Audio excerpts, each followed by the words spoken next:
Dice el texto: guardaos de hacer vuestra justicia delante de los hombres para ser vistos de ellos. De otra manera no tendréis recompensa de vuestro Padre que está en los cielos. Cuando pues des limosna, no hagas tocar trompeta delante de ti, como hacen los hipócritas en las sinagogas y en las calles, para ser alabados por los hombres. De cierto os digo que ya tienen su recompensa. Mas cuando tú des limosna, no sepa tu izquierda lo que hace tu derecha. Para que sea tu limosna en secreto, y tu Padre que ve en lo secreto te recompensará en lo público. Y cuando ores, no seas como los hipócritas, porque ellos saben el orar en pie en las sinagogas y en las esquinas de las calles para ser vistos de los hombres. De cierto os digo que ya tienen su recompensa. Mas tú, cuando ores, entra en tu aposento y cerrada la puerta, ora a tu Padre que está en secreto, y tu Padre que ve en lo secreto te recompensará en público. Cuando ayunéis, no seáis austeros como los hipócritas, porque ellos demudan sus rostros para mostrar a los hombres que ayunan. De cierto os digo que ya tienen su recompensa. Pero tú, cuando ayunes, unge tu cabeza y lava tu rostro. Todos, para no mostrar a los hombres que ayunas, sino a tu Padre que está en secreto, y tu Padre que ve en lo secreto te recompensará en público. Oremos, hermano. Nuestro buen Dios, nuevamente, Señor, estamos clamando a ti para que seas tú, oh Dios, mediante tu Espíritu Santo, que nos dirija en esta meditación, en esta lectura que hemos tenido. Abre nuestra mente, como decía la oración anterior, abre nuestros sentimientos, para que podamos comprender, oh Señor, qué es lo que tú quieres para nuestras vidas, qué es lo que tú esperas de nosotros, oh Señor. Te lo rogamos con humildad, en el nombre de nuestro Señor y Salvador Jesucristo. Amén. Tomen asiento, hermanos.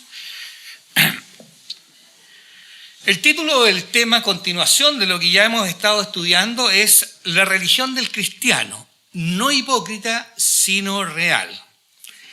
Cuando vi ese título, la verdad es que lo encontré bastante duro, pero es la meditación que viene, es la secuencia que está relacionada con el Sermón del Monte y es la continuación, ¿verdad?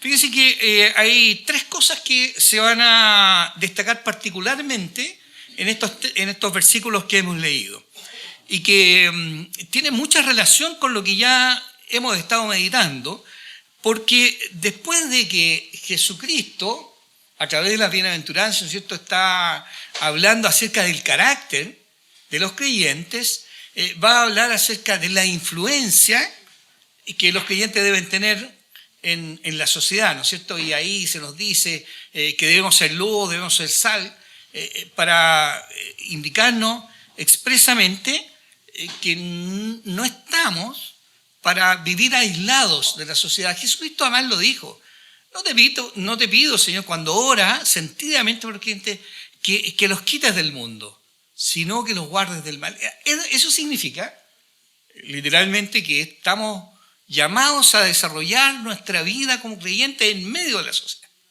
Un gran desafío, porque la sociedad tiende a influirnos de distintas maneras. Y debe ser todo lo contrario. Nosotros tenemos que ser capaces de poder influir en la sociedad. Ya el pastor destacaba un pequeño detalle que la semana pasada, ¿no es cierto?, de cómo a veces la influencia de la sociedad se nos va introduciendo sutilmente. Hay muchas otras cosas más que de repente podríamos ir descubriendo, ¿verdad? Por esa razón es que la palabra del Señor cobra vigencia para que tengamos la certeza de cómo nosotros tenemos que comportarnos delante del Señor para poder glorificar su nombre. No tiene otro propósito, otro sentido. Fíjense que el texto entonces va a estar atacando precisamente esto. Pero recordemos quiénes estaban escuchando al Señor Jesucristo. Habían distintos tipos de personas, ¿no es cierto? Estaban aquellos que, ansiosos seguramente de recibir, el pueblo judío tenía la posibilidad en la sinagoga de escuchar la palabra del Señor, regularmente se abrían los rollos, se leían y luego se meditaban. Así que para el pueblo judío en general no era desconocida la Escritura. pero había alguna cosa que probablemente marcaba un distanciamiento, que es lo que Jesús aquí va a abordar, ¿no es cierto? Y entonces esta multitud de personas que estaban siguiendo ahí en el monte a Jesucristo lo han reconocido como un rabí, es decir, como un maestro de la ley, no como este rabí, como un rabí maestro de la ley. Pero también estaban parte de sus discípulos, de los 12, todavía no se habían incorporado a todos, ¿verdad? Y además estaba esta, que podríamos decir, esta cúpula religiosa, es decir, los líderes religiosos. La gran mayoría, por lo menos por lo que se deduce del texto, esto no estamos forzando el texto, con una intencionalidad distinta, con una intencionalidad de buscar cómo atrapar a Jesucristo en algún dicho, en alguna palabra, y por eso después vamos a ver, a medida que vamos profundizando en esto, cómo ellos se transforman en enemigos en vez de reconocer a Jesucristo como el Mesías. En vez de ser ellos los más permeables a la Escritura, pasa todo lo contrario. Hoy día no es tan distinto. A veces las personas que llegan a las iglesias no siempre están buscando la guía del Señor. Por eso nosotros hoy día tenemos que comprender y pedir al Señor que sea Él el que nos guíe, para que aleje aquellas cosas que no son las que Dios quiere de nuestra vida. Y entonces decía, aquí va a partir con el versículo 1 diciendo: guardaos de hacer vuestra justicia delante de los hombres para ser vistos de ellos. De otra manera no tendréis recompensa de vuestro Padre que está en los cielos.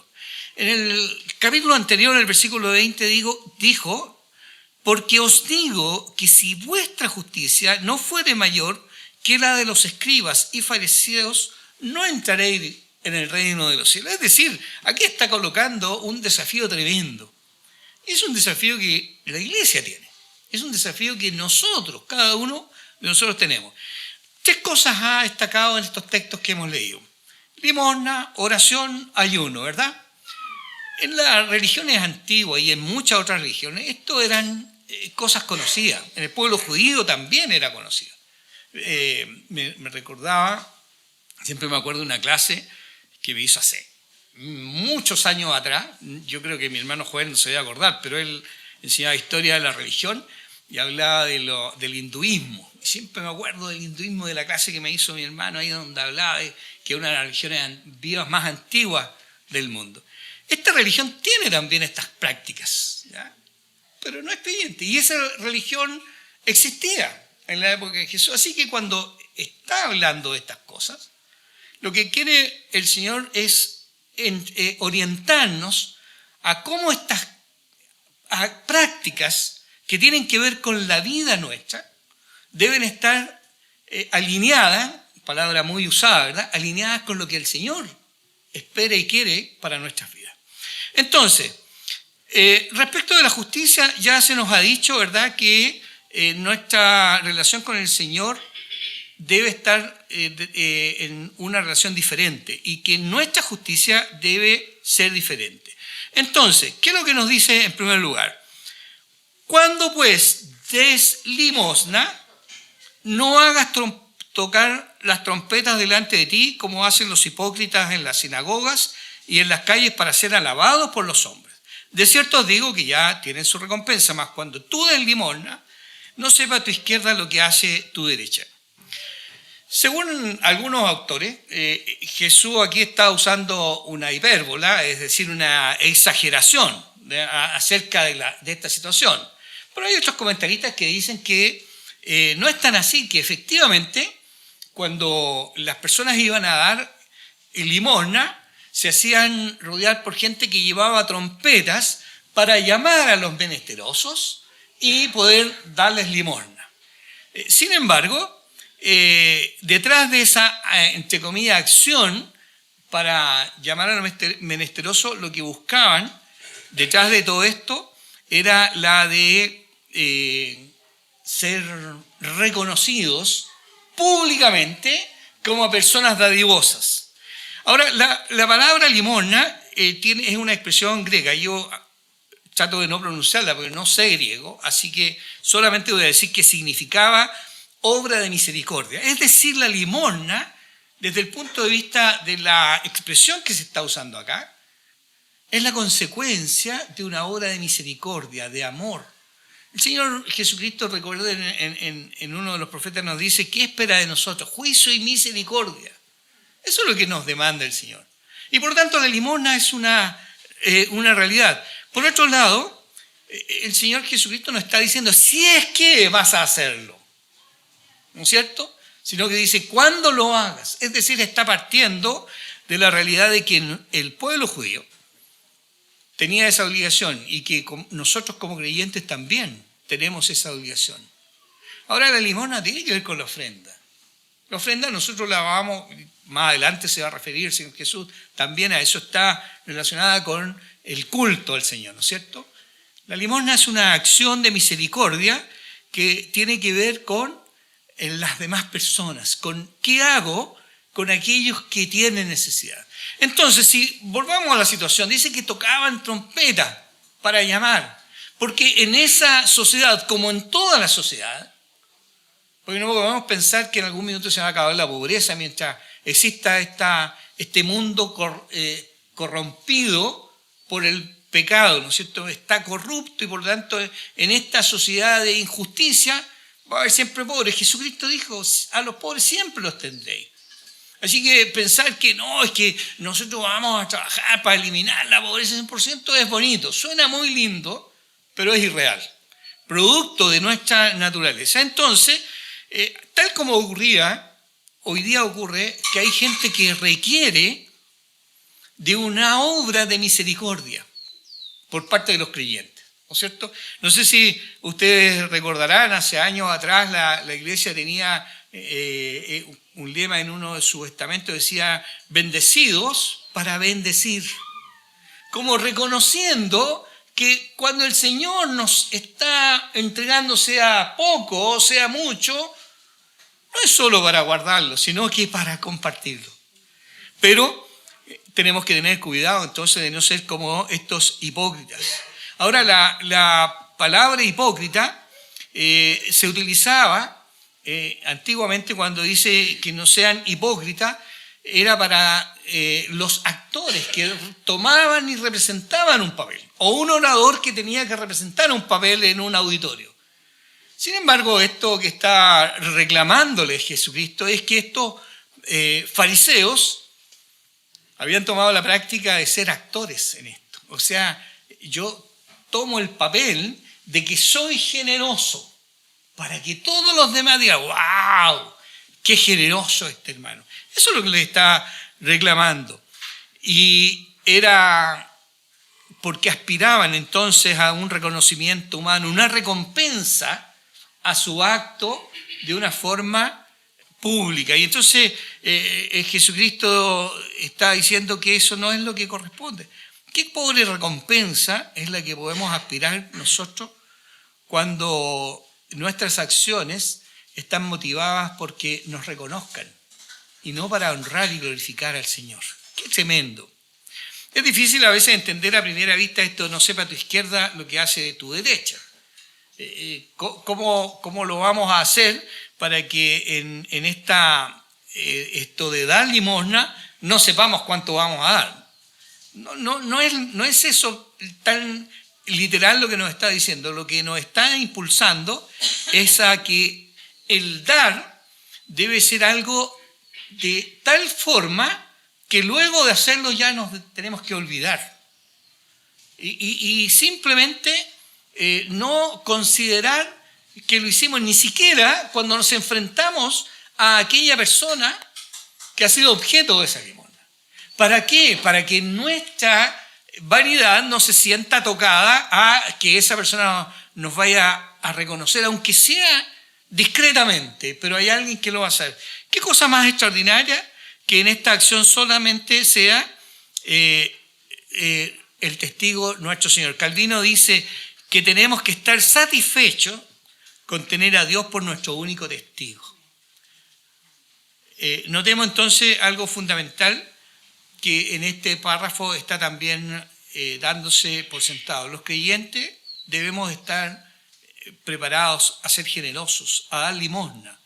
Y cuando lo hagamos, entonces tenemos que hacerlo sabiendo lo que el Señor nos está pidiendo, que debe ser para honrar su nombre y no para ser reconocido. ¿Cuánto hoy día está en nuestra vida presente este acto de preocupación por los que hay a nuestro alrededor?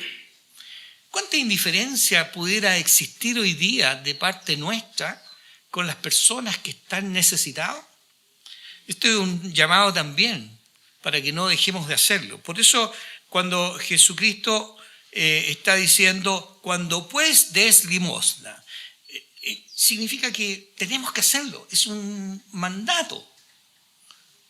Eso significa que lo que Dios nos ha entregado, nos ha bendecido, no es para que lo guardemos. A veces nos confundimos, decimos, no, si el 10% es del Señor y el 90%, y hay algunos que ni siquiera el 10%. Y curiosamente, perdonen que me salga un poco del texto, el diezmo es una de las cosas que más controversia ha generado en la historia del pueblo evangélico. ¿Ya? Porque hay muchos que dicen, no, eso es del Antiguo Testamento, eso no es del Nuevo. La verdad es que no es así. Todo le pertenece al Señor. Corintios dice, de lo mucho que nos has dado. O sea, todo, el 100% es del Señor. Y nos permite que vivamos con el 90%. Y el 10% se lo debemos entregar. Bueno, también en ese 90% está contenido esto que tiene que ver con el ser generosos. No para, como decía, un reconocimiento, sino que para que en eso se refleje al Señor. Que vuestra luz alumbre delante de los hombres, decía, para que vean vuestras buenas obras. Acá dice que no tiene que ser de forma pública, pero tenemos que hacerlo. Parece que hubiera una contradicción. Sin embargo, lo que nos está diciendo es algo distinto. Nosotros estamos llamados por el Señor para vivir en buenas obras, las cuales Él ha preparado de antemano. Pero esta acción que tiene que ver con personas debe ser lo más discreta. Después de eso dice el segundo punto, está relacionado con la oración. Matthew Henry, un comentarista, dice, más fácilmente debería encontrarse vivo un hombre que no respirase que un cristiano que no ore. Entonces, en estos versículos la enseñanza nos va a destacar cuál es lo importante que es la oración también en lo que realmente agrada a Dios. Dice, y cuando ores, aquí partimos de inmediato con lo mismo. No es que si lo haces, sino que cuando lo hagas. El pueblo judío era un pueblo que se preocupaba de la oración. No podemos dejar de reconocer eso. Pero también había ahí elementos que han afectado la vida espiritual y la vida devocional. ¿No es cierto? Por algo está diciendo, no seas como los hipócritas. Y nuevamente está usando esta palabra. Porque ellos, dice, aman el orar en pie en las sinagogas y en las esquinas de las calles para ser visto de los hombres. De cierto os digo que ya tienen su recompensa. Entonces, cuando oramos, tenemos que también tener presente esto. Pero el texto nos está diciendo acá que cuando hagamos esto, no tenemos que asumir un papel de hipocresía, sino que tenemos que actuar con honradez frente al Señor. Porque dice que acá, porque ellos aman el orar, pero el orar en público. No es que amaran orar. ¿Usted ama orar al Señor, hermano o hermana? ¿Usted ama orar al Señor permanentemente? No es eso lo que está aquí cuestionando. Eso es algo que nosotros sí deberíamos tener. Lo que está cuestionando, ¿no es cierto?, es esta actitud que había de orar en pie en la sinagoga y en la esquina de las calles para ser visto de los hombres. Debo decir aquí que lo que el autor del libro, Stott se llama, el autor del libro, ¿verdad?, está destacando, era lo que pasaba en la costumbre del pueblo judío. Ellos se paraban en la esquina y levantaban, o en la sinagoga y levantaban las manos para orar. ¿Y por qué levantaban las manos? ¿Por qué estaban de pie? No es que esté malo eso, no estamos diciendo eso. Así que, por favor, téngalo presente, si usted genuinamente cuando ora levanta sus manos en oración, no está incorrecto eso. Lo que está haciendo acá, el texto es destacar que ellos lo hacían para llamar la atención, para que todos, hasta Patricio que está ahí atrás, lo vieran que estaba orando, ¿no es cierto? Usé el nombre de Patricio porque estaba más atrás acá, no por ninguna cosa. Y entonces era para que se le reconociera, este hermano es extraordinario, miren cómo lo está haciendo en su oración. Y entonces dice, aman esto, aman el que las personas puedan reconocerle. Hoy día pasa eso, hoy día ocurre. Yo creo que en esta iglesia no, pero la tendencia de nuestra naturaleza pecaminosa es que nos reconozcan. ¿Cuántas veces ha ocurrido que hay hermanos o hermanas que se resienten con nosotros porque no les reconocimos algo o no fuimos reconocidos? Esto es natural, connatural podríamos decirlo, al pecado nuestro. Y por eso Jesucristo está aquí destacando, no seas como los hipócritas. Mas tú cuando ores, es decir, tienes que hacerlo, ¿no es cierto? Nuevamente aquí viene esta acción que nos está impulsando a ser personas de oración.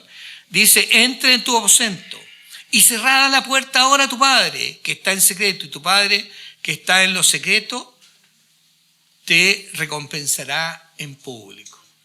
No significa esto, ojo, tampoco nos lo interpretemos como para creer que tenemos que orar en privado y entonces el Señor nos va a recompensar en público.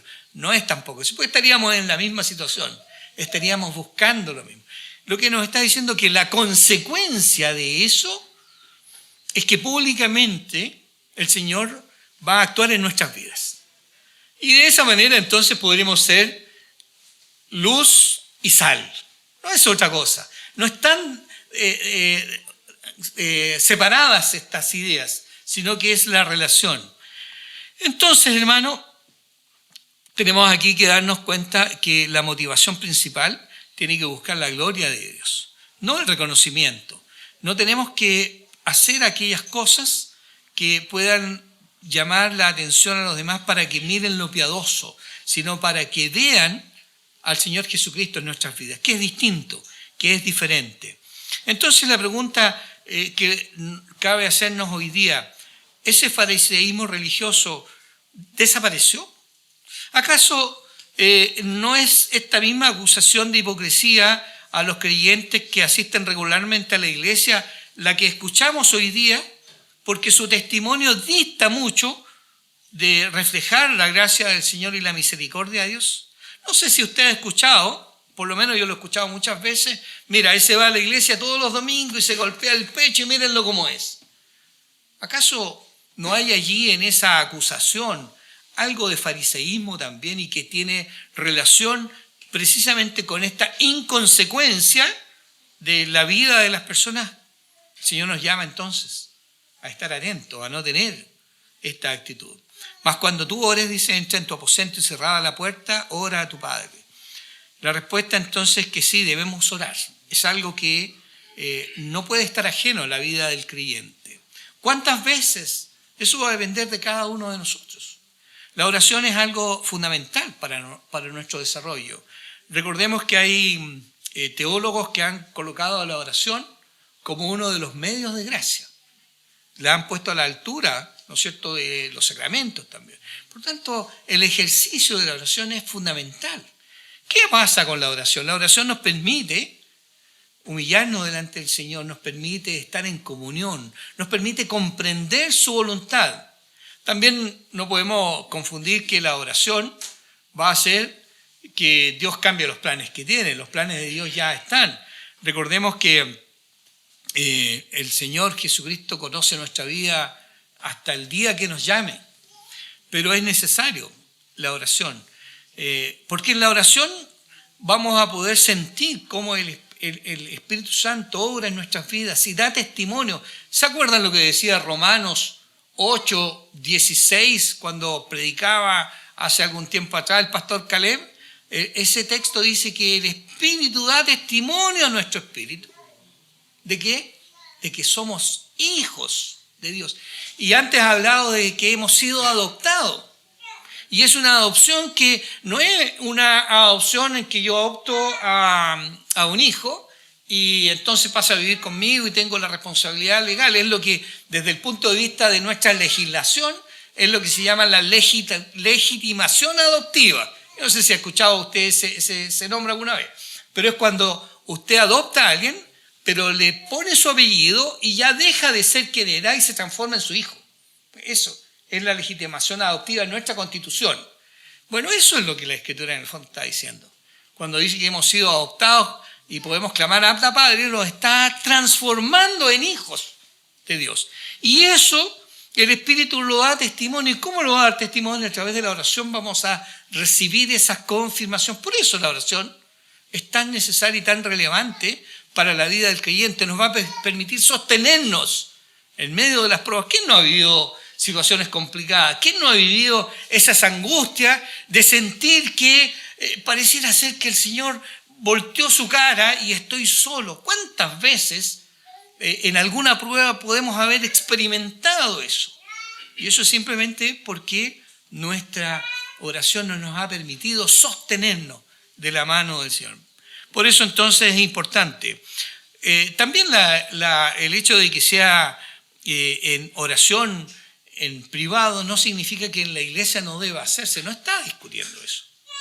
Y por eso cuando habla de la sinagoga no está cuestionando que lo hagan ahí, sino en la forma en que lo hacían ahí. Por eso en la iglesia también es necesario que en la vida congregacional la oración esté como un tema relevante. A mí a veces me llama la atención, y aprovecho, perdón de decir esto, si el consistorio después me tira la oreja, tendré que asumir. Me llama la atención que en las reuniones de oraciones no siempre tenemos tanta convocatoria. Pero si vamos a hacer una actividad especial, extraordinaria, llegan muchos hermanos, más a veces de los que esperamos. Pero la reunión de oración como que nos cuesta. ¿Qué pasa ahí a veces? No estoy aquí haciendo un juicio valórico a nadie, simplemente lo planteo a veces como una inquietud. Pero la reunión de oración es importante. A veces las iglesias han organizado en los días domingos, antes de todo, una reunión de oración. Y yo me acuerdo cuando se llegaba a esa reunión de oración, en el culto llegábamos a unos 50, 60. En la reunión de oración habían 8 o 7. La oración es importante. Pero también aquí nos entrega otras enseñanzas acerca de la oración. Y orando, dice, no uséis vanas repeticiones como los gentiles, que piensan que por su palabrería serán oídas. Tener en consideración entonces este consejo de Jesucristo nos permitirá tener una mejor comunión en nuestras reuniones de oración o cuando lo hacemos en el culto público. También nos permite entender que cuando hacemos las cosas para el Señor y no para los hombres, aun cuando las hacemos en medio de ello, nuestro Dios es fiel a sus promesas y nos responde según su voluntad. El Salmo 139 nos dice, pues aún no está la palabra en mi lengua, y aquí, oh Jehová, tú la sabes toda. Es decir, la oración no va a cambiar lo que el Señor ya tiene previsto, pero a nosotros nos va a hacer sumamente bien el poder hacerlo. No es por la cantidad de palabras que nos va a escuchar, sino por la sinceridad de nuestra acción. Nos dice en Isaías 29:13, dice pues el Señor, porque este pueblo se acerca a mí con su boca y con sus labios me honra, pero su corazón está lejos de mí. Y su temor de mí no es más que un mandamiento de hombres que les ha sido enseñado. Interesante. No tiene que ver con cuánto nos expresemos, tiene que ver con lo que nosotros en nuestro corazón estamos entregando. El último punto que hemos visto del texto está hablando acerca del ayuno. Dice, cuando ayunéis no seáis austeros, como los hipócritas, porque ellos demudan sus rostros para mostrar a los hombres que ayunan. De cierto os digo que ya tienen su recompensa. Pero tú cuando ayunes, unge tu cabeza y lava tu rostro, para no mostrar a los hombres que ayunas, sino a tu Padre que está en lo secreto, y tu Padre que ve en lo secreto te recompensará en público. Hermanos amados, este último punto, debo confesar que ha sido difícil para mí. No soy una persona que practique el ayuno. Tal vez tengo una deformación, no lo sé, pero no, incluso en la iglesia no he visto tantas veces que se organicen ayunos como congregación, como práctica. Sin embargo, Jesucristo está hablando acá del ayuno también como algo que es una práctica que debe tener el creyente. Es interesante esto. A veces también pensamos que el ayuno es privativo de ciertas religiones. La Iglesia romana lo tiene considerado como una práctica. De hecho, esto de la tradición, no sé si usted lo recuerda, pero para Semana Santa, el día Viernes Santo, normalmente está el dejar de comer carne, ¿verdad? Y en su defecto comer pescado. Siempre he tratado de buscar explicaciones y curiosamente esto tiene que ver con precisamente la práctica del ayuno, por una parte, y por otro lado, en que el consumir pescado ayudaba a los pescadores para que pudieran sustentarse en momentos más o menos de dificultad. Pero eso se transformó en una tradición, ¿no es cierto? Porque hoy día lo que vemos es algo totalmente distinto. Pero el ayuno es necesario. ¿Y qué es lo que nos está diciendo el texto? Nuevamente nos está dando algunas lecciones de cómo nosotros, los creyentes, debemos realizarlo. El ayuno es una necesidad. ¿Quién ayunó 40 días y 40 noches? Jesucristo. O sea, la práctica del ayuno es necesario para enfrentar situaciones especiales, para clarificar a veces alguna problemática en la que estamos viviendo, pero es necesario, así como la oración, el ayuno también. Y el ayuno tiene propósito. A veces el ayuno debería ser para lo que nosotros dejamos de consumir, poder compartirlo. Nuevamente aquí viene esa responsabilidad hacia los demás, esa responsabilidad social, como hablan algunos. Aquí en el texto, sin embargo, nos dice, no seáis austeros como los hipócritas. Nuevamente, ¿qué hacían esto? Ellos dejaban de preocuparse de su apariencia y por lo tanto se veían demacrados. Algunos hasta se maquillaban para verse más demacrados, de manera que la gente pudiera descubrir, mi hermana Daniela está llorando, porque la veían así, con su cara pálida y todo, ¿no? Y entonces los demás decían, wow, aquí nos está diciendo, no seáis austeros. Es decir, no exageres en mostrar algo que no debe notarse. Después dice, como los hipócritas, y entonces dice que demudan. La palabra demudar significa disfrazar, transformar. Hay otras partes en que se usa demudar porque se enojaban de tal manera que su rostro se transformaba. Porque hay una transformación. Entonces, esto lo que está señalando, ¿verdad?, es que las personas hacían todo lo posible para que el resto pudiera reconocerlo, incluso se despreocupaban de su aspecto físico. Entonces, ¿qué es lo que está diciendo? Cuando tú ayunes, unge tu cabeza y lava tu rostro, es decir, preocúpate, como si no lo estuvieras haciendo. Tampoco no se trata de la otra exageración de que se arregle especialmente. Es que tú hagas tu vida normal, que los demás no sepan, porque esto tiene que ver contigo y el Señor, no tiene que ver con los demás. Está en la comunión que se establece con nuestro Señor. De manera entonces que estas tres cosas que están acá nos están enseñando qué es lo que quiere el Señor para tu vida y para mi vida. ¿Qué es lo que espera que nosotros hagamos en nuestras acciones, en nuestra vida y en nuestras relaciones? Hoy día podríamos preguntarnos, ¿cuánto está tomando el control de Dios en nuestra vida? ¿Cuánto la palabra del Señor está siendo realmente nuestra única regla de fe y práctica? Las dificultades seguramente van a seguir existiendo.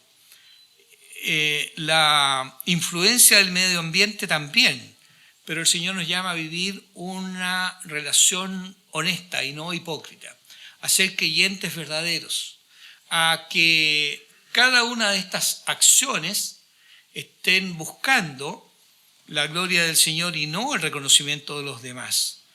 Hay un himno que me gusta mucho, que fue compuesto en medio de una dificultad y tenía que ver con lo que estaba padeciendo quien lo compuso, y es el himno Castillo Fuerte.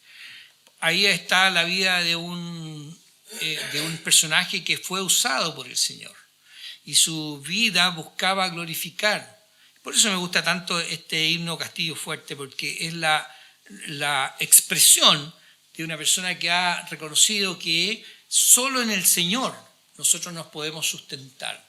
Y por eso el buscar la comunión con el Señor es importante. Por eso la oración y el ayuno son fundamentales, porque nos van a permitir entonces que cuando hagamos esta acción de la limosna, lo estemos haciendo para honrar el nombre del Señor y no para que los demás puedan reconocernos. Qué lindo sería que en nuestras vidas, cuando dicen, este hermano que vive ahí, sí, él tiene o la hermana tiene una vida distinta porque está reflejando al Señor, porque allí el Evangelio está actuando. No para que nos reconozcan como distintos, sino que para que se muestre la gloria de Dios en la vida de nosotros. Que el Señor nos bendiga, amados hermanos. Hermano Diego, ¿nos puede dirigir en una oración? Oremos. Bendito y amado Padre, te damos gracias porque tu palabra, Señor, no vuelve vacía, sino que tú nos animas, Señor, y nos desafías.